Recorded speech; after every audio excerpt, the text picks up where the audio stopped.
Christmas was not just discouraged in 17th century England. For a time, Parliament tried to remove it from public life. It sounds like a myth invented to make the past seem joyless. But the surviving record is real. In the 1640s, during the upheaval of civil war, a Puritan-influenced Parliament viewed Christmas with deep suspicion.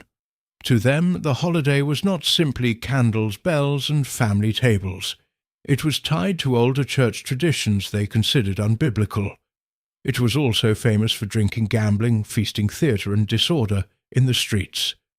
So, Parliament moved against it. In 1647 it passed an ordinance abolishing several major religious festivals, including Christmas, Easter, and Whitsun. The aim was not to ban private belief inside every home. It was to strip these days of their official, public status. Churches were not meant to hold special Christmas services. Shops and markets were expected to open as usual. In some places, local officials tried to enforce the new order, and that is where the strange law stopped being funny. For many ordinary people, Christmas was not a theological argument. It was rhythm memory, a break in the hardest part of winter. A day when the calendar itself seemed to breathe, resistance followed. In several towns, people ignored the rule. Some shops were forced shut by crowds. In Canterbury, unrest over Christmas observance became serious enough to alarm the authorities. The law had revealed something larger than a holiday dispute. It showed how deeply governments could reach into time itself, trying to decide which days mattered and which did not. When the monarchy was restored in 1660, Christmas returned officially. The attempted suppression became a symbol remembered later as one of the strangest intrusions of the Puritan era. But the lesson is bigger than Christmas. A law that seems absurd at first may have been aimed at controlling public behaviour, religious identity, and social order all at once. And once rulers discovered they could police the calendar, others tried something even more personal, policing the human face. In Russia, a man's beard once became a political problem. At the end of the 17th century, Tsar Peter the Great wanted to transform Russia. He had travelled through parts of Western Europe, studied shipbuilding, watched military organisation, and returned determined to modernise his state. But Peter's reforms did not stop at armies, ships, and government offices. They reached into clothing, manners court rituals, and famously beards. For many Russian men, especially among the old elite, a beard was not a casual style choice. It carried religious and cultural meaning.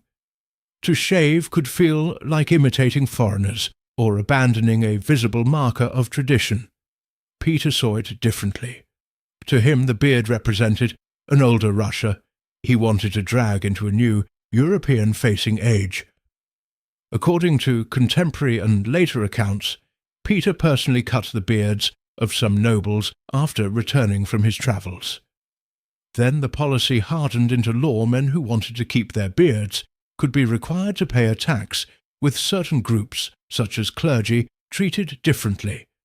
Those who paid could receive a token, showing they had permission. Surviving beard tokens exist, though details and designs varied across time. It is easy to laugh at this as a bizarre fashion tax, but that misses the point. The beard tax was about power. Peter was not just collecting money from facial hair. He was forcing Russia's elites to perform obedience in public. Every shaved chin at court said something, every beard token said something too. The law turned identity into paperwork, and for the people living through it, the reform could feel deeply intrusive. A ruler was not only changing institutions, he was changing how a man appeared before his neighbours, his church, and himself. The tax did not make all Russians instantly Western. Peter's reforms were uneven, contested, and often harshly imposed. But the beard tax survived in memory because it captured the whole drama in one unforgettable image. A ruler looked at tradition and decided it had a face. Then he taxed it, and if a beard could be treated as a state problem, the next strange law shows how governments reacted when a new machine appeared on old roads. Before the motor car became a symbol of freedom, British law sometimes treated it like a danger that needed a walking escort. In the 19th century, roads were crowded with horses, carts, pedestrians, bicycles, and steam-powered machines that were still unfamiliar to many people. A self-propelled vehicle could be loud, heavy, smoky, and frightening to animals. So lawmakers tried to slow the future down. The best-known example came from Britain's Locomotive Acts. The 1865 law placed strict rules on road locomotives. Among its most famous requirements was that a person had to walk ahead of certain vehicles, carrying a red flag by day or a lantern by night. This is why it is often called the Red Flag Act. To modern ears, it sounds ridiculous. Imagine inventing a machine that can move without horses, then ordering a human being to walk in front of it. But the law was not written for the age of smooth highways and ordinary cars. It was shaped by a world of steam traction engines, fragile roads, nervous horses, and local complaints about safety and damage. The strange part is not that people were cautious. The strange part is how caution became a symbol of resistance to progress. By the late 19th century, motor technology was changing. Engineers and enthusiasts argued that the old restrictions were holding back a new form of transport. In 1896, a new law relaxed the rules and removed the red flag requirement for light motor vehicles.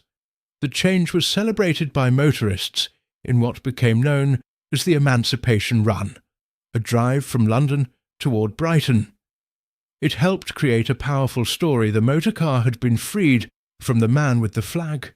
Historians are careful here. It would be too simple to say one law alone delayed the entire future of motoring.